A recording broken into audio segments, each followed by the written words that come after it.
Well, you're right, Sean. I worked for three administrations. I had hundreds, literally hundreds and hundreds of people that worked for me. There were my subordinates during that period of time. I worked for three administrations, three presidents, and it's just complete garbage. I mean, this is nothing more than an effort of the left to take me down. This is a tool in their toolbox that's perfect for Ronny Jackson because it was an investigation that's been out there for over 3 years at this point. But it's complete garbage.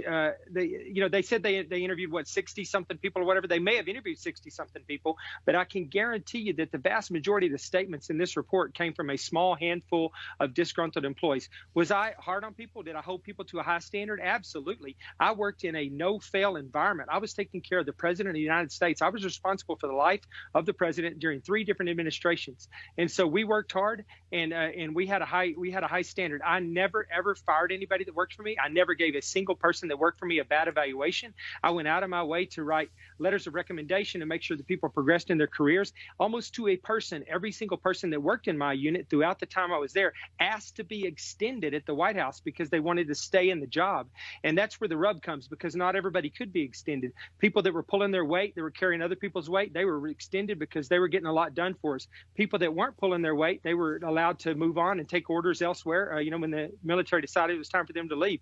That's where the gist of this comes from. But I have never treated any of my subordinates with disrespect. I have certainly never, ever made any sexually inappropriate comments to anything. And in the report, it says that I made a sexually inappropriate comment to a man in my unit about a woman in my unit. That's the extent of it. It's one person saying that, and one person is all they needed to make this happen.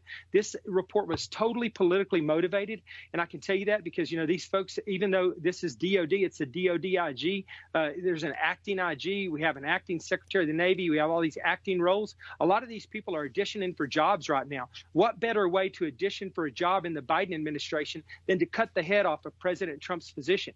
Not just his physician, but somebody that was an appointee in the Trump administration, that was his nominee for the Secretary of the VA, and it was his personal physician, and they got elected to Congress in a pro-Trump district with Trump's support. They hate me. They've hated me since day one. They hated me while I was on active duty because of my support for President Trump. And they really hate me now that I'm in Congress and I'm outspoken against the left and their agenda. And that's what this is all about. They want to shut me up because they don't like people talking about all the garbage that's in some of these bills that you guys have been talking about recently.